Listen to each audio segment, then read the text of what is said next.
Today we're going to review the movie Wayne's World. I always loved the movie Wayne's World. It was one of my favorite movies growing up.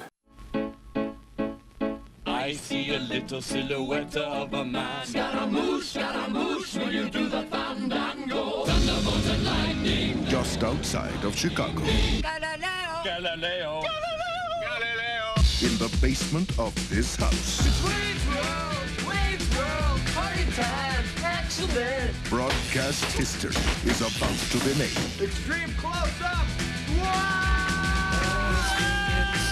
I want you to find out who these guys are and where they do their show. What is this? Mr. Vanderhoff, this is your audience. Is two chimps on a Davenport in a basement. I don't know anybody who doesn't love Wayne's World. I'm sure there's people who don't, but I don't know them.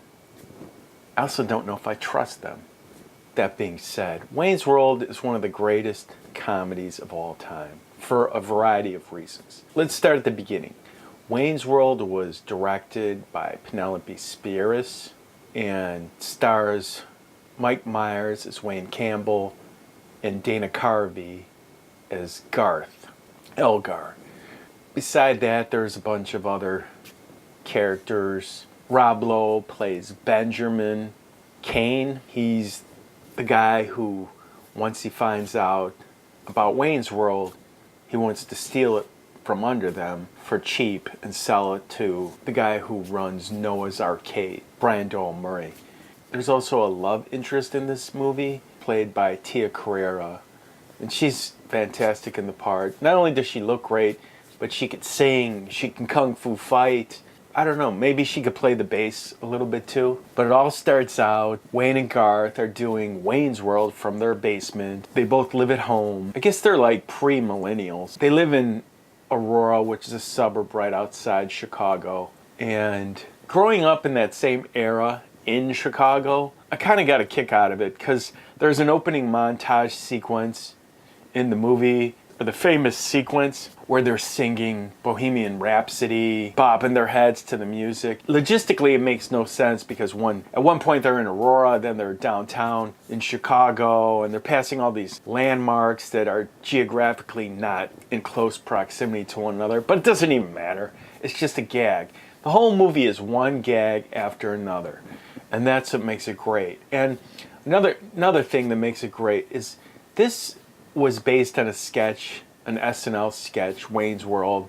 It was one of the best sketches on SNL, especially at that time. There's been other movies that have been made from SNL sketches, but none of them has been as successful or as entertaining as this movie, because instead of just having like a one-note gag, they were able to actually flesh out a story about these characters, create a world that they inhabit, and show their friends and show what they're all about, what they want to achieve in life, which for Wayne and Garth, obviously they want to do Wayne's World for a living. And it's also interesting too is they're doing this cable access TV show from their basement. If this took place nowadays, I'm imagining they would be YouTube stars. Mike Myers is Canadian, if you didn't know. And he went to Second City in Chicago where he met Chris Farley and create this character, Wayne Campbell, the everyman. You know, you just watch him go through his arc, the story arc, which they even make fun of that in the movie. They play around a lot with the expectations of the movie. There's a lot of talking to the camera and a lot of gags. Here I am with the contract for $5,000. Excuse me? Now they're on their way No way. Wait. to fame. Will you still love me when I'm in my carbohydrate sequin jumpsuit? Young girls in white cotton panties, bloated, purple, dead on a toilet face? To fortune. Contractor, no. I will not bow to any sponsor. And to babe heaven. What do you do if every time you see this one incredible woman, you think you're gonna hurl? I say hurl. If you blow chunks and she comes back, she's yours. If you spew and she bolts, it was never meant to be. But yeah, this movie's great. The clothing, the music, the acting, the direction, the script is hilarious, and the gags are hilarious. It's basically one gag right after another. From driving around in the Mirthmobile, which is a pacer, hanging out at Stan Mikita's Donuts. They're slackers, they're 20-somethings, they live in their parents' basement. Their dream is to do Wayne's World as a career. Benjamin trying to steal their cable access show out from under them for a nominal fee and then selling it to Noah's Arcade and making money, turning them into some kind of corporate hacks. And they even joke around about that with the product placement shots, scene. You know, you could watch the movie countless times and it's still funny, it's still fresh, it still holds up today. Is it better than Wayne's World 2? I don't know. I like them both. And I'm disappointed they didn't make a Wayne's World 3. But I guess the actors got too old and did other projects and maybe weren't getting along anymore. So they missed the window to do a Wayne's World 3. Chris Farley's in both the movies and he's great. I wish he had a bigger part in the movie. Okay.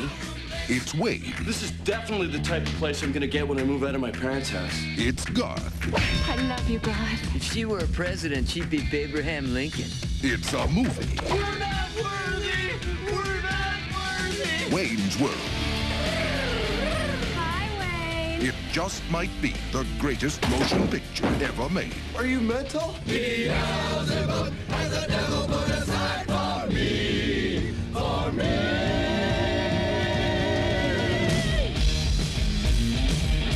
Wayne's World. Yeah, so it's 26 years since Wayne's World. And I don't know, I still like it. It still holds up. Captures that time. It's still somewhat timeless. There's things about it that are still kind of timeless, but yeah, I mean, it's one of my favorite movies of all time. I would definitely give it a 4. I would give it more if my scale went over a 4. I don't think I've ever given a movie more than a 4, but it's just a great comedy and you can watch it over and over again. And for sure, if you like that movie, for sure you're going to like Wayne's World 2. Some say it's not as good as Wayne's World 1. I disagree. I think they're both equally as good. Yeah, I mean, if you're looking for a fun movie, comedy, even you could even say it's a romantic comedy, strongly recommend Wayne's World. I don't know anyone who would not like this movie. I mean, I'm sure there's people who don't like this movie, but I don't understand why they don't like it. That's about it, and look forward to our next movie review coming out very soon.